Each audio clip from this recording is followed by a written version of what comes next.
Hola chavos, y bueno, no tan chavos. Vamos a decir nuestra declaración de fe. Los chavos tenemos una declaración distinta a la que tenemos en el culto de las 12. Se llama La Neta del Planeta. Y dice así: esta es mi Biblia, es lámpara a mis pies y lumbrera a mi camino. Escucharla es mi placer, obedecerla es mi deseo. Me enseña a hacer sal y sabor en todos mis actos, reflejando que soy un joven cristiano revolucionario de este mundo. Amén.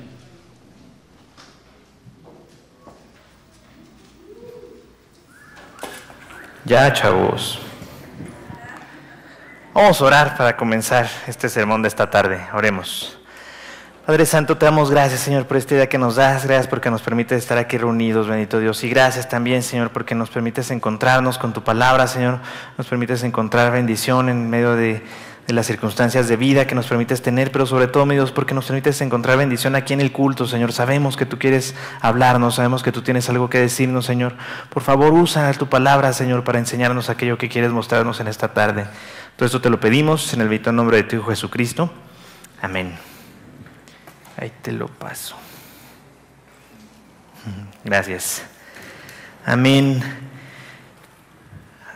Cuando somos niños, a veces nos pasa que nos enamoramos de una maestra o las chavas de un maestro.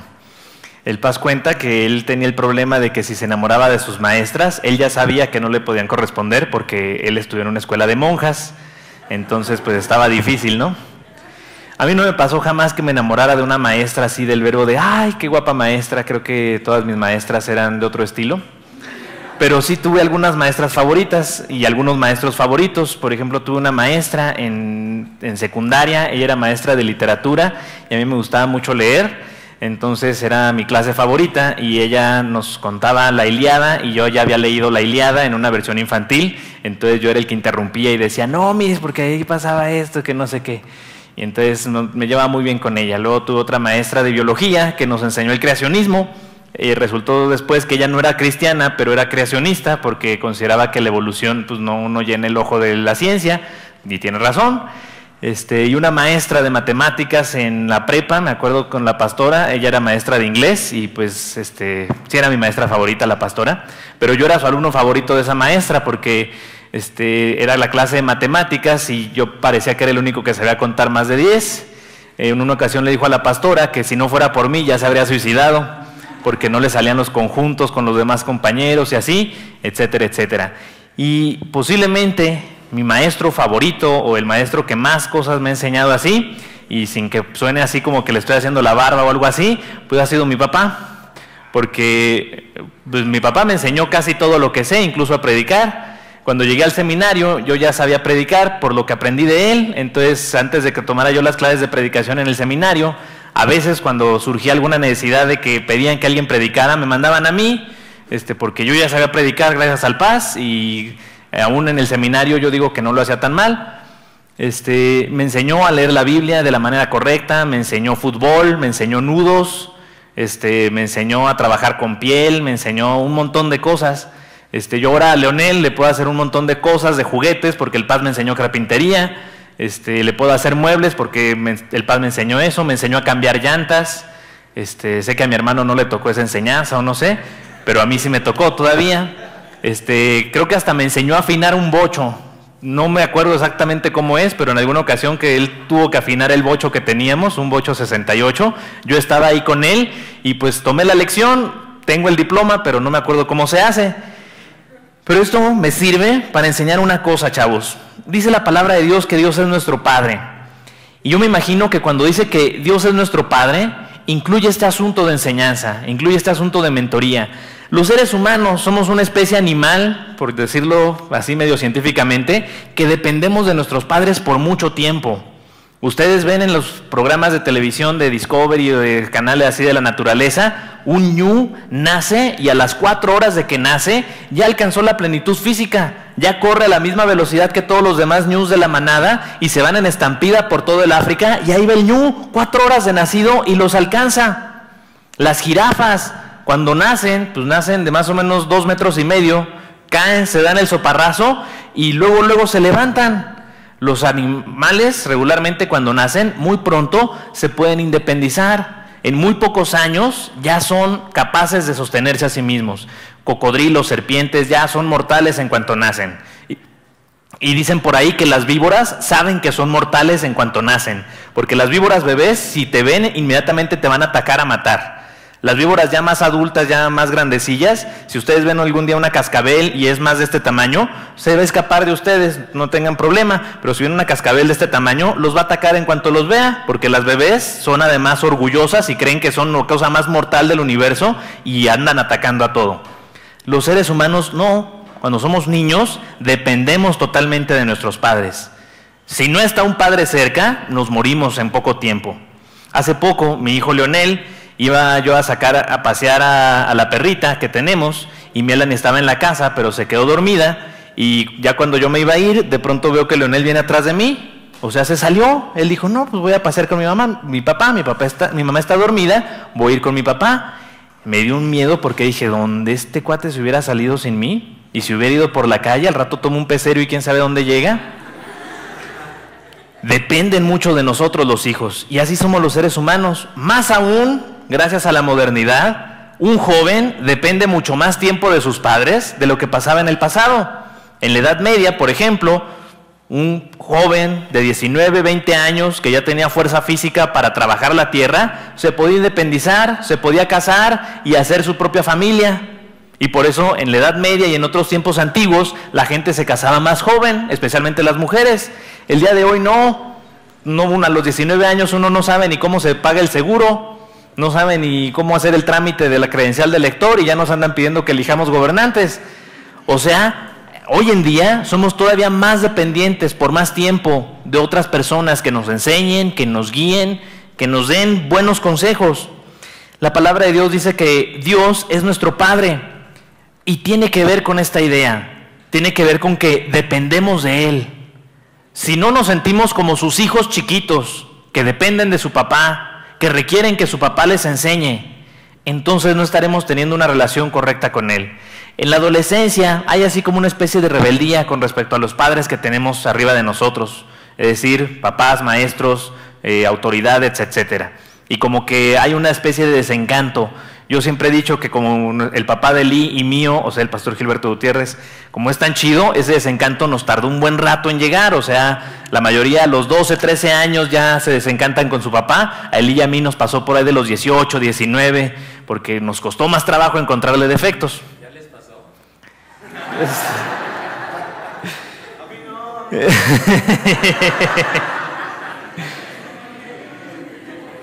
Pero a veces esa es nuestra relación con nuestro Padre Dios, como de adolescentes rebeldes. Sí nos portamos como si fuera nuestro Padre, pero como si fuéramos unos adolescentes quinceañeros rebeldones que en lugar de obedecer a su Padre, están como que buscando a ver ahora de qué me peleo con mi papá, ahora a ver de qué manera me ofende. Ciertamente, los papás terrenales podemos ser imperfectos. Yo digo podemos porque ya soy papá de Leonel. Podemos ser imperfectos, podemos avergonzar a nuestros hijos y algunos padres lo hacen muy bien. Pero nuestro Padre Dios, Él no es imperfecto, Él no se equivoca. Y si nosotros nos sentimos ofendidos por algo que Él hace, debemos de reconocer que sin duda es nuestra culpa. Debemos de tratar entonces a Dios como nuestro Padre Celestial. El sermón de esta tarde le puse por título, Consejos para tener un buen consejero.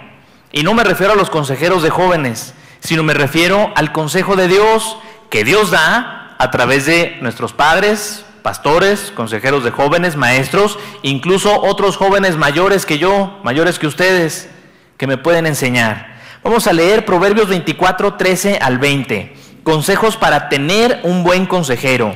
Proverbios 24, del 13 al 20. Cuando lo tengan dicen amén. Ay, nada más como 5 amenes, voy a dar más tiempo para que poquitos más lo encuentren. Gracias.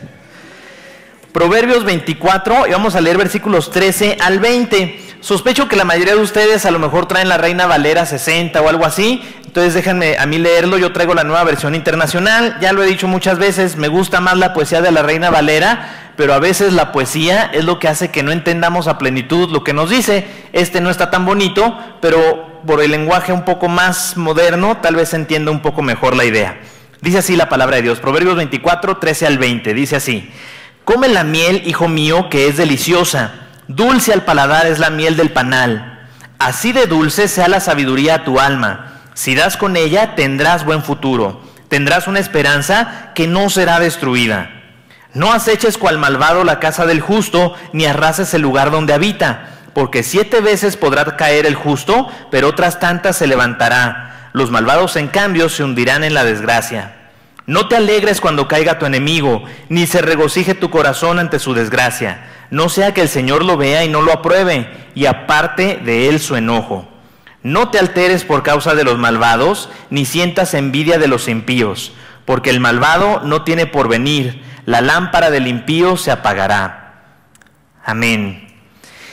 Este pasaje forma parte de una serie de consejos. Se le llama a el titulito que tiene mucho antes, se llama los 30 dichos de los sabios. En mi Biblia incluso cada uno de estos dichos tiene el número que debería de tener, aunque en ocasiones son 2 versículos o 3 versículos, pero son en total 30 dichos, un poco más largos que en otros momentos los proverbios. Y todo el libro de Proverbios tiene una gran enseñanza general para nosotros, que tiene que ver con esta idea. Consejos para tener un buen consejero, es decir, son principios. El libro de Proverbios nos enseña que la palabra de Dios son principios que pretenden hacer nuestra vida más fácil. Y en general nos enseña cómo ser una persona capaz de aprender de otros, de adquirir sabiduría a partir de lo que otros quieran enseñarnos. Podemos decir que el tener un buen consejero se basa en qué tanto amamos la sabiduría. Podemos decir de esta manera: para tener un buen consejero hay que amar la sabiduría. Hay que amar la sabiduría. No se refiere a amar el conocimiento. Yo siempre les he dicho que yo soy muy nerd y me gusta mucho, sé mucho de dinosaurios, sé mucho de animales, sé mucho de reptiles, sé mucho de un montón de cosas totalmente inútiles y absurdas, porque me gusta saber, me gusta leer. Cuando era niño yo leía el diccionario Larousse, no necesariamente lo leía así de palabra por palabra, de pronunciaciones, no, veía las fotos y luego veía la palabra que tenía esa foto y buscaba qué significaba y me gustaba aprender de eso. Hasta la fecha, hay ideas, hay una página en sí que me acuerdo mucho porque tenía la foto de una araña con unas mandíbulas muy grandotas que se llama migala y que es común aquí en México, y entonces a cada rato que veo, la migala, porque me acuerdo que desde chiquito aprendí de ella. Eso sería amar la información, es decir, que te guste tener datos. Hay personas así, que cuando se hacen fans de un artista, de una película, de un deportista, buscan averiguar todo respecto a esa persona: dónde nació, cómo nació, quiénes fueron sus padres, etcétera, etcétera, su comida favorita, su color favorito y un montón de información. Aquí no es esto. Amar la sabiduría no es amar datos. A veces confundimos amar la palabra de Dios con que nos gusta mucho el contexto histórico, con que nos gusta mucho analizar el griego o el hebreo. Pero amar la palabra de Dios significa que queremos aplicarla, que cuando la leemos queremos hacer algo respecto a ella. Eso es amar la sabiduría, llevar a la práctica las cosas que hemos aprendido. A mí me pasa mucho eso con Leonel. Veo sus cuadernos o veo cosas así, manualidades que hacer, y me emociona y quiero hacerlas con Leonel. Hace poco vi una persona que hacía unas casitas, agarraba una rama y le ponía casitas chiquitas y parecía así como la casa de los Ewoks, y me emocioné, y desde entonces todo el tiempo, por donde quiera que ande yo en la calle, ando viendo árboles que cortaron, a ver si hay alguna rama que tenga así como que muchas divisiones para hacerle más casitas de esas a Leonel. Ya le hice una, pero me emocionó y tengo ahí como 4 o 5 ramas más que eventualmente quisiera convertírselas en casas de Ewoks o de duendecillos o algo así, porque cuando veo algo así quiero llevarlo a la práctica. Esa es la idea aquí. Amar la sabiduría no es nada más que nos guste la información o que nos guste que nos digan cosas bonitas, sino querer llevarlas a práctica, es decir, aplicarlas. Por decirlo de una manera, venimos a la iglesia, algunos vienen muy fervientemente, algunos vienen muy seguido, Hay personas que vienen a todas las actividades. Me acuerdo de una hermana que venía aquí a la iglesia, Sanaé, que la veía uno en las mujeres Oreb, la veía uno en las mujeres victoriosas, la veía en todos los cultos, hasta en Fuego Nuevo llegaba a venir. En una ocasión que me tocó predicar en Fuego Nuevo, ella estaba ahí, 22, 23 años tenía, era casi de mi edad, pero estaba en todo. Eso sería amar la actividad. Pero si nada más te gusta venir y no llevas en práctica lo que el Señor nos enseña aquí, no aplicamos lo que el Señor quiere decirnos a través de su palabra de Dios, no estaremos aplicando este principio.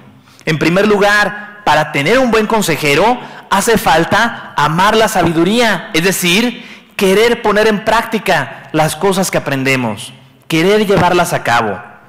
Una segunda enseñanza, dice aquí, que como la miel, hijo mío, que es deliciosa, así es la sabiduría. Es decir, aplicar estos consejos y estos principios, al final de cuentas, es algo que es agradable. Lo veamos en este momento o no. Tal vez lo único que nos hace falta hacer es probar, aplicar estos principios una vez, para que descubramos que en realidad sí podemos enamorarnos de la sabiduría de Dios. Cuando somos niños muchas veces decimos que no nos gustan ciertos alimentos, aunque jamás en la vida los hayamos probado. Y te dicen, a ver, cómete tu brócoli, no me gusta. Pero si nunca lo has probado, no me gusta. Pero es que no me gusta. Y de ahí no lo sacan a uno. ¿Me explico? Mi esposa engañó a mi cuñada Tania para que comiera aguacate en una ocasión. Fueron a comer unas tortas y eran ya las últimas que tenían en la tortería y tenían mucha hambre, y entonces ya pidieron sus tortas, pues son las últimas que quedan, échenos esas, pero ya tenían aguacate, y a mi cuñada Tania no le gusta el aguacate, tenía como 3 años, y entonces Melanie, que ya tenía en ese momento casi 19, 18, ¿cuántos tenía? Tenía 9, 11, 12 por ahí, salió con la puntada y le dijo al señor, oiga, pero ¿estas tortas tienen aguacate de bebés? Y entonces el de las tortas, sí, tienen aguacate de bebés. Y entonces, tienen aguacate de bebés. Y Tania, ¿aguacate de bebés? Sí, un aguacate que sí le gusta a los bebés. Ok. Y se comió su torta con aguacate. Ahorita tiene 21 años y hace apenas como 5 años se dio cuenta que no existe el aguacate de bebés. No, sí, era poquito más chica. Yo creo que tenía como unos 5 o 6 años cuando descubrió que el aguacate de bebés era un invento. Y desde entonces no ha vuelto a probar el aguacate. Todo ese tiempo sí comía aguacate de bebés. Ahora no es que no le guste, es como una especie de ofensa. ¿Cómo me engañaron, me usaron? Pero descubrió que sí le gusta cuando lo probó. ¿Me explicó? Esa es la idea aquí. La sabiduría es deliciosa. Pruébala, aplícala, disfrútala. Es algo que debería de ser deseable para nosotros. Es mejor que una buena oferta en zapatos. No sé qué otra cosa le guste a las mujeres. En cosméticos, en perfumes. Es mejor que un boleto gratis para el clásico. O el América Pumas o Pachuca Morelia, el partido que quieran ir a ver, es como tenerlo gratis. Es decir, es algo que se antoja, que deberías desear. Si no lo deseas, tal vez es porque no lo has probado. Un segundo consejo para tener buenos consejeros. Primero, ama la sabiduría, es decir, disfruta aplicar lo que te enseñan. Número 2, para tener un buen consejero es necesario buscar la justicia.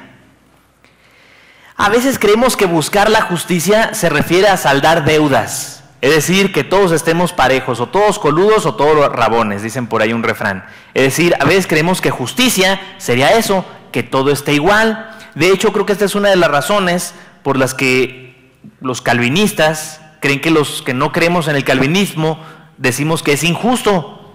Es decir, ellos creen que cuando defendemos la palabra de Dios, estamos diciendo que consideramos que es injusto que Dios quiera salvar a unos y no quiera salvar a otros. No es que sea injusto. Es que es malvado decidir condenar a unos que se podrían haber salvado. ¿Me explico? Pero a veces confundimos justicia con igualdad. El día de hoy confundimos justicia con equidad. Pero si somos honestos, la justicia no debería de incluir la equidad. ¿Me explico? Es decir, una persona que comete un delito no debería de recibir los mismos derechos que una persona que no comete un delito. Por eso a los delincuentes se les priva del derecho de la libertad, se les mete a la cárcel o se les pone una multa, porque al cometer un delito no pueden estar al mismo nivel que todos los demás. Así que la justicia no tiene por qué ser equitativa.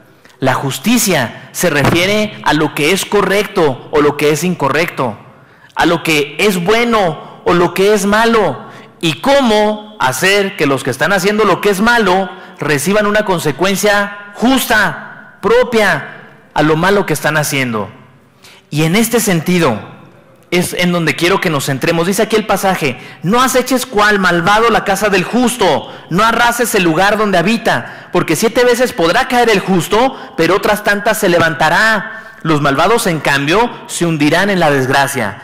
No está diciendo aquí que el justo no va a tener desgracias. A veces confundimos la justicia de Dios con eso, con que los que somos justos o los que buscamos ser justos nos va a ir bien. No se refiere a eso. Cuando la palabra de Dios nos habla de la justicia de Dios, nos habla de este asunto bien importante y bien primordial: haber recibido la salvación de Dios. Para nuestros conceptos humanos, la justicia de Dios puede sonarnos un poco extraña o a veces hasta violenta. Es decir, nos suena a veces como que Dios castiga o Dios manda consecuencias a los que se portan mal. Pero cuando la Biblia habla de la justicia de Dios, se refiere primordialmente a esta idea: haber dado su salvación. Digámoslo así, la justicia tiene mucho que ver con cuestiones de ley, de qué es bueno y qué es malo. Dice la Biblia que Dios estableció que en su ley los que pecan deben morir. Es decir, el castigo por haber pecado es morir. Ahora, cuando la Biblia dice haber pecado o se refiere a que hemos pecado, no significa que cuando ejercemos el pecado es que ya pecamos. No, significa que somos pecadores y por eso hacemos cosas malas. Es decir, desde el momento en que nacemos mereceríamos morir. Pero Dios, que estableció su ley, decidió hacer una cosa. Dice: ok, una persona que peca merece morir. Alguien tiene que morir. Voy a morir yo. Y como se hizo hombre en Jesucristo, podía morir. Pero como es Dios, su muerte vale por la de todos. Así que ya está pagada toda la justicia de Dios. Cuando Jesucristo murió en la cruz, paga los pecados de todos. Hagan de cuenta que va a inicio de año y paga todo el predial, toda la tenencia, todos los impuestos de todos los mexicanos. El problema es que hay algunos brutos que después de que se enteran que Dios ya pagó, dicen: ah, no, a mí no me tienen que andar regalando nada. Yo voy a pagar mi propia tenencia y yo pago mis propios impuestos y yo pago mi propio predial. Señor, pero ya está pagado. No me importa, yo pago lo mío. Y entonces hay quienes rechazan la justicia de Dios. ¿Me explicó? Jesús ya pagó, ya hizo justicia, ya murió por nuestros pecados. Y eso es la justicia de Dios. Por eso, para tener un buen consejero, hace falta buscar la justicia de Dios. Es decir, buscar que Dios sea el que te salve, que Dios sea el que te cambie, que experimentemos este regalo maravilloso de Dios. En nuestro concepto de justicia suena raro, porque significa que no todos van a experimentar la justicia de Dios. Solo aquellos que crean en Él, solo aquellos que le digan a Dios: Señor, gracias, gracias por salvarme. Solo aquellos que reconozcan que necesitaban ser salvados. Los que sean demasiado orgullosos para rechazar ese regalo de Dios no podrán ser salvos. Por eso no hay equidad, pero sí hay justicia. Así que entendamos una cosa bien importante: buscamos la justicia de Dios cuando buscamos que Cristo, es decir, el que ya murió por nuestros pecados, sea el que viva en nosotros. Por eso conviene entonces que busquemos consejeros o que busquemos consejo de las personas que también están queriendo que Cristo sea el que vive en ellos. Hace poco en el Congreso Crece, decía una persona: ¿y qué van a hacer en la ceremonia de preguntas y respuestas? Decía: ¿y qué van a hacer cuando el pastor Gilberto se muera? Y yo dije: pues un funeral. Pero cuando me puse a analizar ese asunto, yo quise inmediatamente responder algo, pero gracias a Dios empezó a responder Raúl primero y dijo cosas muy sabias, y eso me hizo entender una cosa. Lo reflexioné bien y entendí algo. Lo que el Paz me ha enseñado no fue a seguirlo a él. O sea, sí soy su discípulo. Yo creo que además de Lee, somos yo creo sus discípulos más cercanos, porque pues somos sus hijos, ¿no? Estaría mal que no fuéramos tan cercanos. Pero lo que él me ha enseñado no es a seguirlo a él, sino a seguir a Jesús. Y por eso, si él no estuviera aquí, no cambiaría mi deseo de seguir a Jesús. Me da tristeza cuando hay personas que parece que a quien siguen es a un ser humano, en lugar de seguir a Jesús a través de seguir al ser humano que les dirige, que les enseña, que les guía. Eso es lo que pretendemos hacer los consejeros y los pastores de esta iglesia, enseñarles a que sigan a Jesús, a que se enamoren de Jesús, a que encuentren en Jesucristo la máxima bendición, la máxima experiencia de vida. Pero la única manera de lograrlo es cuando cada uno de nosotros decide buscar esa justicia, decide buscar ser como Jesús. Y entonces sí, si un cristiano te aconseja, vas a poder seguir ese consejo. Vas a tener un buen consejero porque vas a buscar el consejo de aquel que también quiere seguir a Jesús, de aquel por medio de quien Dios habla para enseñarte cosas. Por eso, para tener un buen consejero o para tener un buen pastor, un buen padre, un buen mentor, hace falta buscar la justicia. Una tercera enseñanza que nos enseña este pasaje: para tener un buen consejero es necesario permanecer en sabiduría y en justicia. Podemos decirlo también, es necesario desear permanecer, es necesario perseverar en la justicia y en la sabiduría. Dice el pasaje: no te alteres por causa de los malvados, ni sientas envidia de los impíos, porque el malvado no tiene porvenir, la lámpara del impío se apagará. Este es, yo creo, un ejemplo muy claro de la primera razón, la razón principal por la que los jóvenes cristianos dejan de venir a la iglesia. La razón número uno por la cual un joven que ha asistido a la iglesia, que ha tomado venid y ved, que ha estado en los campamentos, etcétera, etcétera, la razón número uno por la cual se alejaría es esta: porque eventualmente empieza a surgir una envidia de lo que tiene el mundo, empieza a surgir una envidia de lo que el mundo nos ofrece. Y esta envidia no es porque lo que el mundo tenga sea algo agradable o sea algo bueno, sino porque hemos comenzado a valorar esas cosas que el mundo tiene como si fueran algo agradable o algo bueno. Hace poco llevé a mi hijo Leonel a un Carl's Jr., que estaba en una zona, no es el que íbamos siempre, sino en una zona así como de más de oficinas, y todos los que estaban ahí en ese lugar, no había un solo niño. Entonces yo hasta tenía cierto temor porque pues el Leonel era el único niño y no fuera de pronto alguien llegar o algo así. Entonces yo estaba así muy cuidadoso, pero todos los que estaban ahí eran godines y godinas. Es decir, así como que empresarios, y se veía un ambiente así chido, tipo sitcom americano, tipo comedia americana, de esas que es en la oficina y que llegan y que el chavo guapo, el chavo nerd y todas esas cosas, y se veía que traían un cotorreo muy padre entre ellos. Pero me di cuenta de una cosa: me veían a mí con mi niño, pues yo andaba así con camiseta de Star Wars, mi morral, o sea, han de haber creído un chavo de secundaria que embarazó a su novia o algo así. Es por las cremas que me presta mi mamá. Y los veía así como que me veían algunos de, ay, pobre. Porque muchos de ellos se veían netamente homosexuales, solterones o solteronas. ¿Me explicó?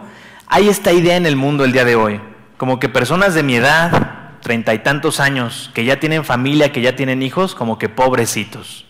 Como que la única razón por la cual una persona de mi edad tendría familia es porque se le chispoteó y se embarazó. ¿Me explicó? Pareciera en el mundo el día de hoy esta idea, como que es poco deseable tener familia a los 30 y tantos años. Mi esposa lo ve más claramente, porque ella está estudiando ahorita medicina en la residencia y todos sus compañeros son solteros. Y muchos de ellos hasta le decían como que, ay, pobre de ti, ay, qué valiente. Pero en ese qué valiente de, yo jamás sería tan valiente como tú, no hombre, pobre de ti que tienes que ser tan valiente. Casi con un cierto dejo de burla, porque pues ella está casada, tiene hijos. Una compañera suya hasta le decía, pero ¿por qué te vas a casar tan joven? Mejor vive la vida. Y Melanie le decía, exactamente eso voy a hacer en mi matrimonio, pues ¿qué crees que vamos a hacer? ¿O qué estar flagelándonos todo el día? No, vamos a vivir la vida. Por eso me quiero casar, porque quiero vivir la vida con mi esposo y yo quiero vivir la vida con mi esposa. ¿Me explicó? Pero pareciera que en el mundo, el día de hoy, nos dicen que otra experiencia de vida es más agradable. Yo les puedo decir a esas personas, no saben de lo que se pierden. Sí, cierto, hay desvelos cuando uno tiene hijos. Sí, cierto, hay pañales sucios, pero no se compara el costo con el beneficio de saber que lo que estoy haciendo tiene una dirección trascendental.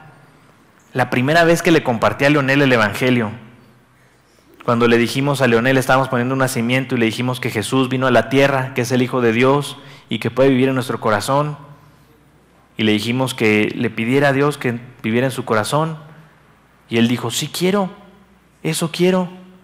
Cuando le explicamos con el cubito ese lo que vino a hacer Dios por nuestros pecados, le expliqué en una ocasión que el pecado es como una mancha que va ensuciando nuestro corazón y que Jesús llega y lo quiere limpiar, y yo le dije, pídele a Jesús que te limpie tu corazón y te perdone. Le pregunté, ¿quieres hacer eso? Y me dijo, sí quiero. Eso es tremendo. O sea, irme de viaje, tener dinero o esas cosas no se comparan con la bendición que Dios me está dando en este momento. A veces cuando somos jóvenes, especialmente cuando en la juventud en la que están ustedes, hay cosas que el mundo les dice que son muy buenas, que son muy agradables. En ocasiones el caso no es que sean desagradables, el caso es que la manera de disfrutarlas es la manera en la que Dios las preparó para nosotros. ¿Se me explicó? ¿Se acuerdan hace poco un sketch que hicimos él y yo, en donde estaba él contándome sus motivos de, ¿cómo se llama?, propósitos de Año Nuevo, y él me decía uno de sus propósitos, que era meterse al gimnasio, porque ya se le estaba haciendo más pancita, ya le voy ganando yo a Eli, y yo le decía, está bien eso de meterse al gimnasio, pero no vayas nomás por salud.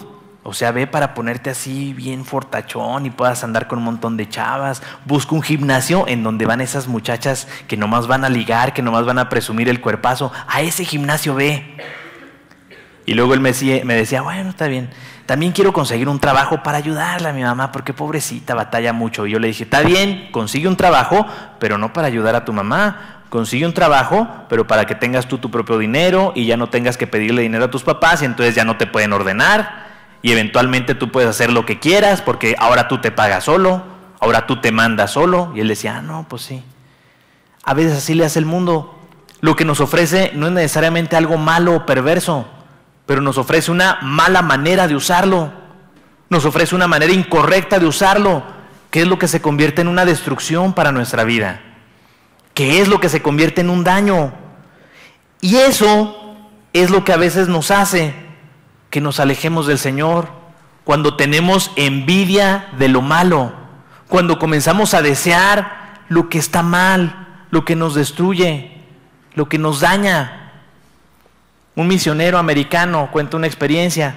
Estaba con su hijo no sabía hablar español y estaba en un restaurante mexicano y llegaron y pusieron ahí un tazón de jalapeños y el niño preguntó, ¿qué es esa fruta, papá? Y el papá le preguntó, se llaman chiles. Ah, pásame uno, se me antoja. No, mijo, no quieres uno de esos. ¿Tú cómo vas a saber lo que yo quiero? ¿Sí quiero uno de esos? Pásamelo. No, hijo, yo sé que no quieres. O sea, tú crees que sí, pero no lo quieres. Ah, ¿cómo de que no? Y que lo agarra y le da un mordisco así, como si fuera una fresa. Así. El niño, que era güerito, se puso colorado como tomate. De esas que casi le sale humo de las orejas. Dice que cuando te enchilas te pongas sal en donde te quema. Él agarró el salero y se le echó completo. Ya cuando se le pasó el chile, tomó no sé cuántos vasos de agua y 3 tortillas, porque dicen que la tortilla quita lo enchilado mejor que el agua. Le dice el papá, ¿quieres otra fruta de esas? No, papá, no quiero.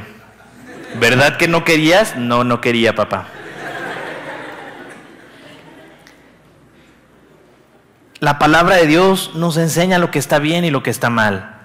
Cuando comenzamos a desear lo que ya sabemos que es lo malo, cuando comenzamos a envidiar el camino de la destrucción y de la maldad, eso es lo que hace que nos podamos alejar del Señor. Por eso, para tener un buen consejero, hace falta permanecer en justicia y en sabiduría, es decir, siempre seguir esos consejos, siempre seguir esas enseñanzas. Y cada vez que nos vayamos yendo hacia un lado, volver a preguntar, volver a analizar, volver a pedir consejo respecto a lo que estoy decidiendo en mi vida. La palabra de Dios no es un libro de órdenes, es un libro de principios. Esto debe de quedarnos bien claro, porque si lo analizamos como un libro de órdenes, hay algunas órdenes que nos pueden sonar absurdas. Ese es el problema con algunas personas el día de hoy, defienden la Biblia como si fueran órdenes. Y por ejemplo dicen, tal cosa es mala porque la Biblia lo dice. Pero la Biblia no tiene necesariamente órdenes, sino principios que son superiores a las órdenes. Por ejemplo, la Biblia dice que tomar una tela de diferentes telas, más bien una ropa de diferentes telas, está mal. Y uno podría decir, ah, caray, ¿esa orden qué significa? Mi camiseta es 50% poliéster y 50% algodón. Estoy blasfemando contra Dios. No. Lo que está diciendo es esto. Una prenda que utiliza diferentes tipos de telas, cuando se lave, se va a encoger una parte diferente que la otra. Se te va a ver mal. El principio no es, vístete con telas así. El principio es, vístete bien, vete guapo, vete bonito, arréglate, lávate la cara, ponte perfume, lávate los dientes. Es un principio que va más allá del tipo de tela que usamos y tiene que ver con arréglate, ten preocupación por tu manera en cómo te ve la gente, vete bonito y vete guapo. ¿Se me explicó? Dice la palabra de Dios que no comamos buitre. ¿Por qué? ¿A Dios le ofenden los buitres? No, porque el buitre es un animal carroñero y no tiene muchos nutrientes, come carroña. Y además es difícil cocinar un buitre sin que la carne quede contaminada y te dé una cirrosis hepática, gastroenteritis, tamaño monumental. Es decir, es un principio de come sano. ¿Me explicó? Si agarramos algunos de estos principios como leyes, como reglas que debemos de seguir al pie de la letra, ya no se aplican al pie de la letra de esa forma, pero siguen teniendo un principio básico que debemos aplicar, que supere esta ley. Esto fue lo que le pasaba a los fariseos en el tiempo de Jesús. Por eso Jesús no vino a destruir la ley, sino a enseñarles cómo cumplirla verdaderamente. Le habían inventado tantas cositas a la ley que ya podían desobedecer la Biblia cumpliendo su ley. ¿Se me explicó? Y ya no seguían los principios del Señor por seguir las órdenes que le habían agregado a la palabra de Dios. Hace poco una persona me preguntaba que si los tatuajes son malos. Yo le dije, pues hay un texto que dice que no te debes de poner tatuajes, pero si no hubiera ese texto, sigue siendo malo ponerse tatuajes. Y él me dijo, ¿pero por qué? Pues porque es un riesgo de hepatitis C, ¿para qué te arriesgas de gratis? Número 1. Número 2, es una muestra de que te falta la capacidad para medir consecuencias a largo plazo, de que cuando tomas decisiones no mides a largo plazo, mides inmediatamente. Cuando una persona que se pone un tatuaje demuestra que cuando toma una decisión no está viendo todo el panorama de hasta dónde va a llegar su decisión. Por eso en muchos trabajos hay personas que les preguntan si tienen tatuaje o no, para saber qué tanta responsabilidad darles o no, porque están demostrando con tener un tatuaje que si en algún momento tienen que hacer una decisión muy importante, posiblemente no tengan la capacidad para tomarla correctamente. ¿Me explico? Así que el asunto no es nada más si la Biblia lo prohíbe o no, sino por qué la Biblia me dice que algo está mal, por qué la Biblia me enseña que algo está mal, y la razón es porque me destruye, porque me daña, y por eso Dios, que me ama, me ha dicho, permanece en ella y te irá bien. Dios quiere que nos vaya bien, Dios quiere que seamos felices, y por eso nos ha dado su palabra, para enseñarnos cómo ser felices. Finalmente, podemos resumir esta idea. ¿Cómo tener un buen consejero? Escogiendo a Jesús como tu consejero, escogiendo al Señor como la persona que te va a guiar y buscando a las personas que Dios está queriendo utilizar para que te guíen y para que te aconsejen. Los consejeros que estamos en esta iglesia queremos guiar a los chavos, a la juventud, a que sigan a Dios, pero jamás debemos de querer guiarles a que nos sigan a nosotros. Sería un error. Los pastores de esta iglesia queremos guiarles a que sigan a Dios, a que se encuentren con Jesucristo, no a que nos sigan a nosotros. Eso sería una gran equivocación. Déjenme termino con esta idea. Sí saben que ganó el equipo de Oreb, ¿verdad? Un campeonato. ¿No sabían?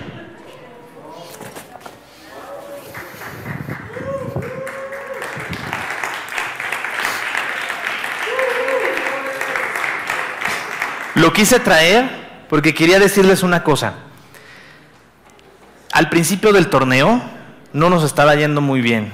Perdimos contra uno de los equipos que quedó en el sótano de la tabla. Y fue así como que ridículamente, ¿cómo pudimos perder con este equipo que no estaba jugando tan bien y nada? Y perdimos. Después de eso nos empezamos a poner las pilas y ya después de eso no perdimos un solo partido. Empatamos uno nada más después de eso. Al principio yo trataba de decirles a los chavos, no, es que tenemos que hacerle así, y así, porque pues como yo el copastor y entonces como que tenía yo esa responsabilidad, pero ya después de un rato ya no les decía nada. Ya les decía, pues ya saben cuáles van a jugar, ¿no? Y pues marquen bien, punto. Es más, ellos me decían, oye, cambia no sé quién por no sé quién, pero me decían a mí, yo le decía, pues sí, a ver, salte tú y métete tú. Como que me seguían teniendo ese cierto respetito de que yo era el que daba los cambios. ¿Me explico? Pero ellos me decían a mí, cambia a no sé quién y dile que no sé quién se baje para acá y que este se vaya por la banda. Y yo, eso que dijo él, háganlo. Hubo un partido en el que me tocó porterear y no me tocó porterear porque yo sea buen portero. No iba a ir de hermano Isaí y pues yo me puse los guantes y todo y me dijeron, ¿tú vas a porterear? Yo les dije, sí, traigo menos problema al equipo si estoy en la portería que si estoy en el campo. O sea, no voy a porterear porque sea la mejor opción de portero, voy a porterear porque soy la peor opción de defensa, de medio y de delantero. Eso se lo dije a Fabián. Y al final de cuentas ganamos. Nos pasó una cosa en la final, ayer que estábamos jugando, llegó el Paz y todos, el Paz, íbamos perdiendo en ese momento 2-1, llegó el Paz y en esa jugada metió gol el Rats. O sea, se vio claramente cómo llegó la unción del Espíritu y influyó para que obtuviéramos la victoria. Y el Paz luego, pues se metió allá al vestidor, chavos, que no sé qué, y el árbitro, no puede estar aquí porque no sé qué. Y dijimos, es el coach, es nuestro entrenador. Y le dijo el cuate pues debió de haber venido a todos los partidos, porque era la primera vez que llegaba allá al Paz. ¿Me explicó? Pero esta es la enseñanza. Nomás fue a vernos el Paz, nomás fue a ver el partido. ¿Me explicó? Pero todos los que estábamos ahí en el equipo sabíamos, llegó el Paz, nuestro pastor de nuestra iglesia, que por default tiene el título del coach. Sería más bien como del dueño del equipo, ¿no? Esto me hizo darme cuenta de una cosa. Cuando pertenecemos a un grupo, cuando pertenecemos a una comunidad, en este caso un equipo de fútbol, sabemos quién es el que me dirige, quién es el que me guía. Y en ocasiones se suponía que yo era el coach o el que daba las instrucciones y eso, estaban muy por encima de mí las decisiones que debían de tomarse. Ellos las tomaban, pero me decían a mí, porque hay esa como especie de jerarquía. Pero ellos sabían cuál era lo correcto, yo no. ¿Me explicó? Eso es lo que pasa cuando seguimos a Jesucristo. Él nos dice qué es lo correcto. Y a lo mejor el consejero no te puede dar un buen consejo y solo puede estar contigo y escucharte. A lo mejor el pastor no sabe qué decirte, porque a mí a veces eso me pasa en la consejería pastoral. Hay personas que luego me llegan con problemas que yo no sé qué decirles y oro por ellos y les pido que lean la Biblia, pero realmente yo digo, ¿cómo se le va a hacer para resolver este asunto? ¿Me explicó? Y a veces Dios de manera milagrosa me hace que yo diga algo que la persona entiende de tal manera y le resulta. Porque la clave no es el pastor o el consejero o el líder de jóvenes. La clave está en que tú busques a Dios, buscando la ayuda de alguien que sabes que Dios puso para ti. ¿Sí me explico? Es decir, en ocasiones los que estamos aquí dirigiéndote somos incapaces, pero Dios no es incapaz. Dios es muy sabio, es muy inteligente y puede que incluso a través de alguien incapaz te enseñe algo, te guíe y te permite encontrar un buen consejo. ¿Por qué les digo todo esto? Porque yo sé que como ser humano podremos fallarnos unos a otros, pero cuando decidimos buscar a Dios a través de buscar a un ser humano que Dios me puso cercano a mí, con quien me voy a encontrar no es con esa persona, sino con Dios. ¿Me explicó? A veces decimos, no, es que yo tengo mi propia relación con Dios, y está bien que tengas tu vida devocional y eso, pero si por tener supuestamente tu propia vida devocional o tu propia relación con Dios, manifiestas rebeldía con las personas que Dios puso cercanas a ti para ayudarte, para enseñarte, pues es un ejemplo o una muestra de que no estás queriendo juntarte con Dios, de que no estás queriendo escuchar lo que Dios tiene que decirte. Por eso les hago esta invitación, hermanos jóvenes. Ya lo hemos hecho muchas veces. No enfrenten las cosas solos. No enfrenten los problemas de la vida solos. Estamos aquí para ustedes, pastores, consejeros, papás, mamás. Búsquenos.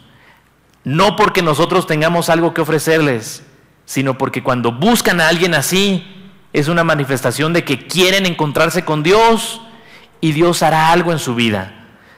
4 consejos, ¿verdad? Para tener un buen consejero. Primero, ama la sabiduría. Segundo, busca la justicia.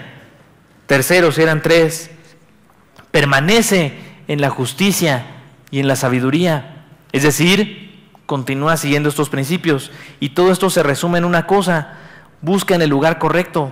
Si amas la sabiduría de Dios, la vas a buscar en su palabra, la vas a buscar en los cultos, la vas a buscar con las personas que Dios tiene para ti. Si amas la justicia, es decir, si amas lo que Dios hizo por ti, vas a buscar encontrarte con Él, vas a buscar tener una vida devocional, etcétera, etcétera. Y si permaneces, sin duda que vas a seguir adelante en medio de cualquier circunstancia. Vamos a orar, vamos a pedirle al Señor que nos bendiga por medio de todas estas cosas que nos enseñó hoy. Bendito Padre, te damos gracias, Dios mío. Te damos gracias porque nos permites encontrarnos, Señor, contigo, Padre Santo, porque tú has puesto en tu iglesia, Señor, tu poder, tú has puesto tu siervo, Señor, para utilizar sus bocas, sus manos, Señor, sus palabras, Señor, para enseñarnos cosas, bendito Dios. Gracias, Señor, porque nos permite estar aquí reunidos, Señor, pero no nada más para cumplir un ritual, sino para encontrarnos contigo, Señor. Ayúdanos a amar tu sabiduría, Señor, es decir, a aplicar tu palabra, Señor, a desear usarla, Señor, a desear llevar a cabo las enseñanzas que nos das, bendito Dios. Ayúdanos a buscar tu justicia, Señor, es decir, a buscar encontrarnos contigo, a gozarnos en tu salvación, Señor, y ejercer lo que has hecho por nosotros. Y permítenos permanecer en esta realidad, Señor, en esta vida que tú nos has dado. Sigan orando, mis hermanos. Y si alguien quiere decir al Señor, Señor, yo quiero seguirte, mi Dios. Quiero aplicar los principios que tú tienes para mí.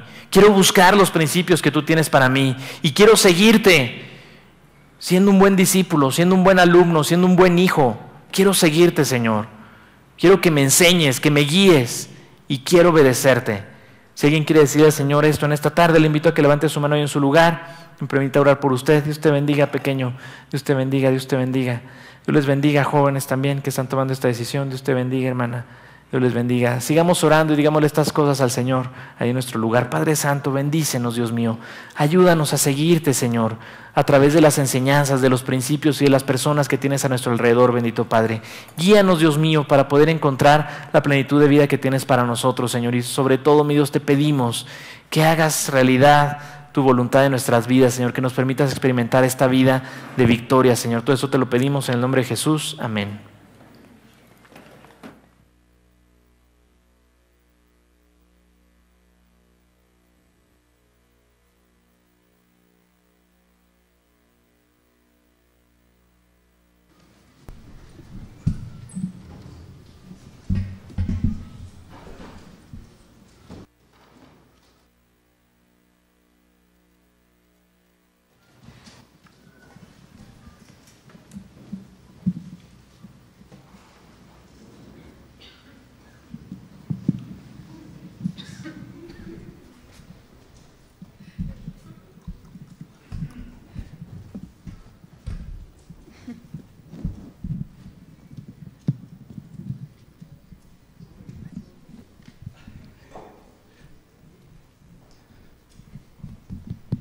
Mas cuando tú des limosna, no sepa tu izquierda lo que hace tu derecha, para que sea tu limosna en secreto, y tu Padre que ve en lo secreto te recompensará en público. Entreguemos nuestros diezmos y ofrendas.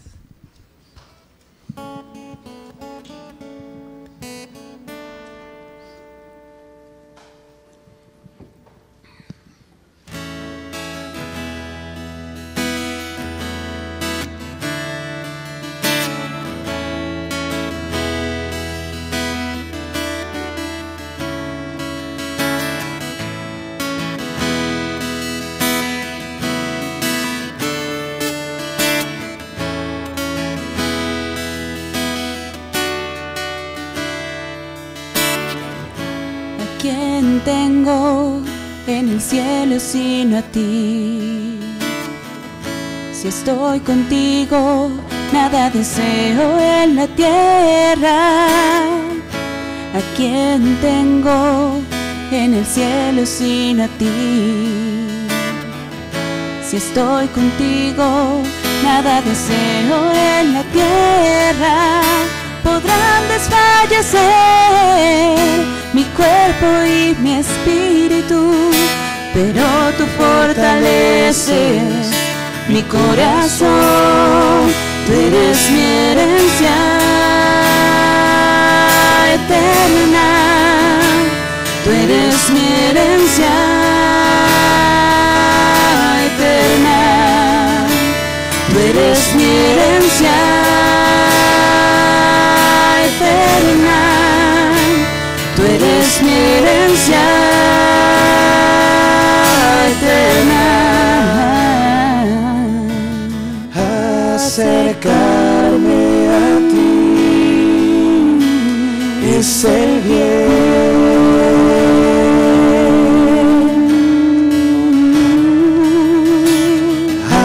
Acercarme a ti es el bien.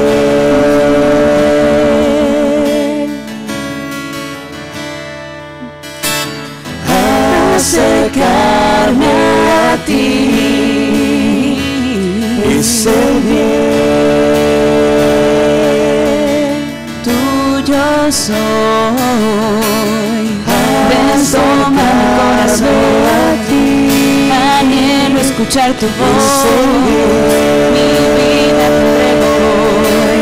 Tuyo soy. Ven, toma mi corazón a ti. Anhelo escuchar tu voz. Mi vida te entrego hoy. Tuyo soy. Ven, toma mi corazón a ti. Anhelo escuchar tu voz. Mi vida te entrego hoy.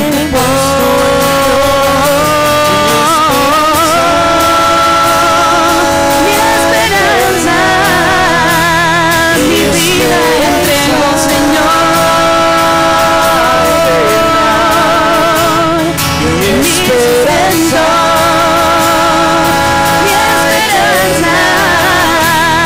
mi vida entrego, Señor. Eres mi herencia. Ven, toma mi corazón. Anhelo escuchar tu voz. Mi vida te entrego. Tuyo soy. Ven, toma mi corazón. Anhelo escuchar tu voz. Mi vida te entrego. Tuyo soy.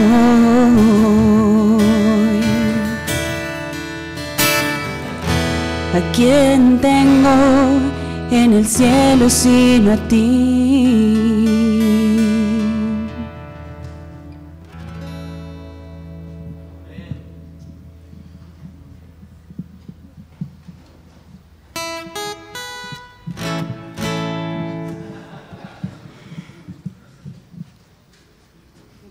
Oremos, hermanos.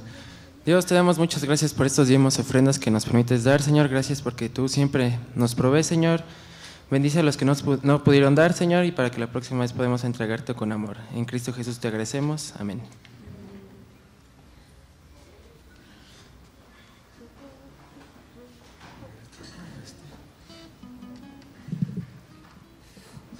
Sean bienvenidos todos, hermanos. Y bueno, quiero dar la bienvenida a los visitantes. Le voy a pedir a Adriel Aparicio, se puede poner de pie. Damaso Aparicio. Y a Pablo Venegas. Sean bienvenidos. Los que están alrededor pueden acercarse y darle un apretón de manos, saludarlos. Y bueno, ¿hay alguien más que venga? Ya se pueden sentar, chavos. No, salúdenlos, no sean engachos. ¿Y hay alguien más que venga por primera vez al culto de jóvenes? Aunque vayan al culto de las 12 o a cualquier otro culto, que sea la primera vez que vayan al culto de jóvenes. Bueno, yo creo que hay muchos porque no son jóvenes, ¿verdad? A ver, ¿se pueden poner de pie y nos pueden decir sus nombres, por favor? ¿Cómo? Marlene y... Mariana, ok. Sean bienvenidas, las dos. ¿Son mamá e hija o...? Bienvenidas. ¿Alguien más que sea la primera vez que viene al culto de jóvenes? ¿Quién? Allá. ¿Cuál es tu nombre? ¿Gabriel? Javier. Perdón, es que tengo problemas en el oído. Y al lado, Paola. Sean bienvenidos los dos. Denle un fuerte apretón de manos, por favor. ¿Y son todos? ¿Hay más visitantes, chavos? Delátenlos. Aquí nos están delatando ahí el chavo de cuadritos. ¿Sí, tú? ¿Cuál es tu nombre? Julio. ¿Cuántos años tienes? Ay.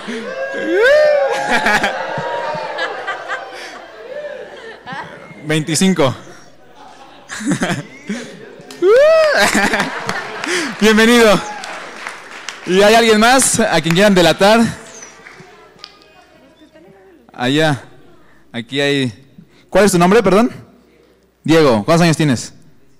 17 años. Bienvenido también tú. ¿Y alguien más? ¿Ya? No. ¿Tú eres nuevo? Ya había venido. Bueno, si ya no hay nadie más, sean bienvenidos todos, chavos.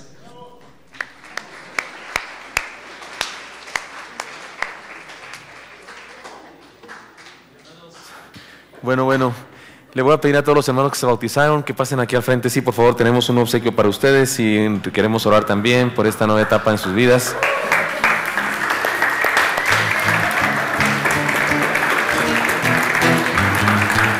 Hermana Yani, Pastor Isaac, pueden pasar. Hermano Asael y su esposa, ayúdenos, por favor. Indíquenles a los pastores que nos falta alguien, ¿verdad? Una hermana Yani. Sí, acá viene la hermana. Y ahí hay un regalo para ustedes. Es que es un recuerdo de la iglesia, para que sepan, es una bienvenida, porque ahora son miembros de la iglesia. Ya lo eran en el sentido práctico y digamos que ahora oficialmente, ahora sí lo consideramos, y nos da mucho gusto que estén con nosotros. Dios les bendiga mucho. Gracias por sus vidas, por su testimonio. Dios les bendiga mucho. Si alguien más quiere pasar a felicitarles, puede hacerlo, por favor. Si alguno de los demás chavos quieren subir, chicas especialmente, o hermanos, pueden venir a saludarles, por favor, para felicitarles en nombre del Señor.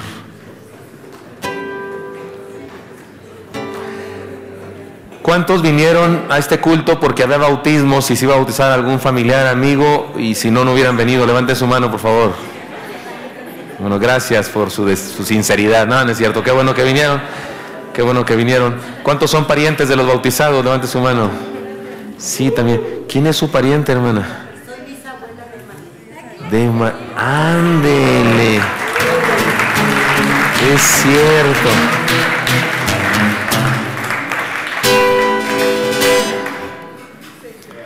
Qué bien, qué bendición. ¿Y esta pequeñita, quién son sus papás? Acá están, sí, qué gusto, Dios les bendiga. Y las hermanas, parientes, tías y demás de estas dos hermanas, también aquí. Incluso ya alguien más tomó la decisión de bautizarse, qué bueno. Vamos a orar. Señor Santo, gracias por este testimonio hermoso de mis hermanas que se han bautizado. Gracias, Señor, por sus vidas. Te pido que les bendigas mucho en esta nueva etapa de sus vidas, Señor. Por favor, de crecimiento, desarrollo, de integración más aún en la iglesia, de incluso encontrar un ministerio, algo en donde desarrollar sus habilidades que tú les has dado para beneficio del cuerpo tuyo, tu cuerpo, Señor Jesús. Gracias. Bendíceles mucho y te bendecimos en Cristo Jesús. Amén. Pueden pasar a su lugar, hermanas. Gracias.